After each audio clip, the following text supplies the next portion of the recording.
We're going to talk about Oklahoma City, because that city is once again hoping to use general obligation bonds to fund infrastructure projects, something it last did back in 2017. Now, these types of bonds are usually issued by state and local governments and backed by the full faith and credit of the issuer. And historically, they've provided the lowest borrowing costs among long-term bonds. They currently make up about 28% of the muni market right now. Pleased to say joining us for our muni moment is the mayor of Oklahoma City, David Holt, who is not in Oklahoma. He's actually down in Mexico City, where the annual Bloomberg CityLab summit is taking place. And Mr. Mayor, we're going to get to the CityLab event in just a second, but I do want to ask you about this potential sale of general obligation bonds slated for next year. But I thought it was kind of interesting. You guys put out a whole statement asking for input from your own community as to how this money should be spent. Why? Well, many reasons. One, that's the right thing to do. But secondly, these bond issues, as we kind of call them in the vernacular of the community, often, well, they do. They face a vote of the people for their approval. So it's obviously advantageous that we have their input.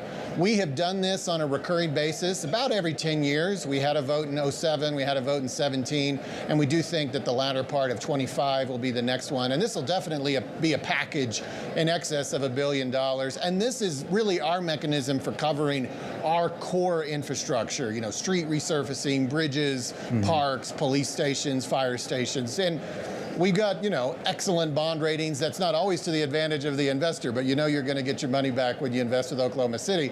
And our voters obviously also believe and trust in us, and we have passed these typically by wide margins. But right now, we're just kind of in the development phase with a vote next year. Well, let's talk about, I know it's still a long way till we get to the vote and the actual sale itself, David, but talk about the projects that are, I guess, most necessary in your view right now.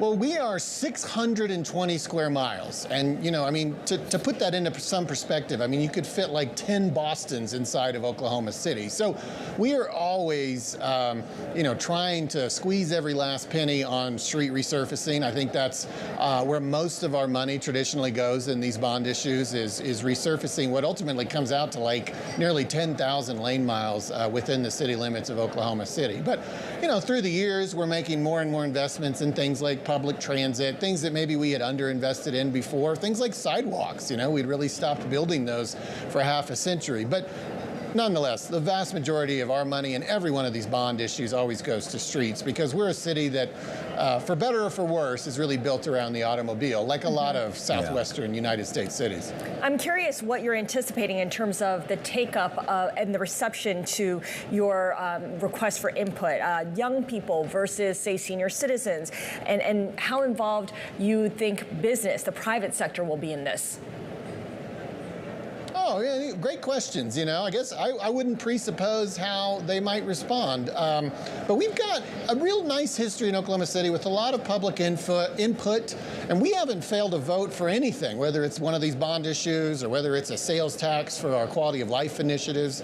We haven't failed anything since the 1980s. So we have a pretty good track record of engaging with the business community, with people of all ages, and we do work very, very closely with the business community in Oklahoma City. Our Chamber of Commerce and our City Hall have really worked together in partnership on all of these initiatives that have passed over these last 3 decades. Okay, and of course, Romaine mentioned that this would be for 2025, but I'm curious how you would go about managing people's expectations when it comes to the timeline of these projects.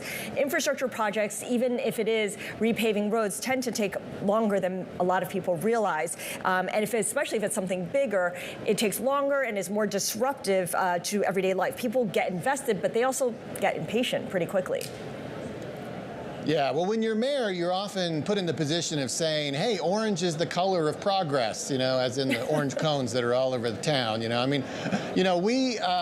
of course, managing those expectations is always the challenge. We will go to the voters with bond issues every 10 years, which means we're going to pace that work out over a decade, and somebody's going to be first, and they're going to feel pretty good about it, and somebody's going to be in year 9, and they're going to be a little more disappointed. But that's just the way it goes, and And yeah, I mean, I think the good news is once you create a pipeline like we have in Oklahoma City, at least there's always something happening. There's not dead times when no construction and no investments are being made. We have a track record now where we're putting, $200 million of infrastructure out in the community every year. And we have been doing that for a very long time. So I think that helps ameliorate that. And keep in mind, with a bond issue, the advantage is speed. Sometimes on our sales tax initiatives, we'll pay cash for things, and that actually does require more patience. Yeah. At least with bond issues, the whole point of it is you're getting the money up front, and you can at least move a little faster. I do want to ask you, Mr. Mayor, about the event that you're attending down there, particularly in a political climate where everyone is so focused on whether you're right or left, Republican, Democrat here. These types of events are really an opportunity for you and all of your peers from various cities around the country of all stripes to kind of find out solutions to make your cities better, and not just better, but better for the people who live there, and more importantly, who pay taxes there. What do you want to get out of this event this week? Well, I think, first of all, I would say mayors, and normally I'm thinking of this in the context of the United States, but at an event like this, it's really global. Mayors are, the best, I think, of any political class in the world at working together across partisan lines and really just putting their communities first.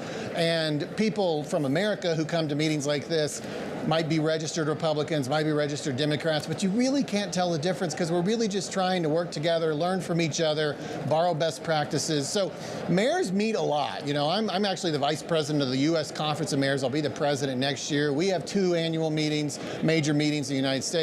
These Bloomberg CityLabs happen once a year, and they bring mayors together from the whole world.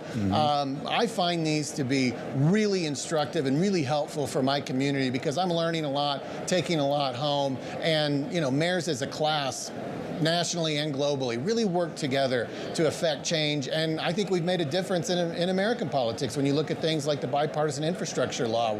We speak with one voice very often, and we've been effective in that.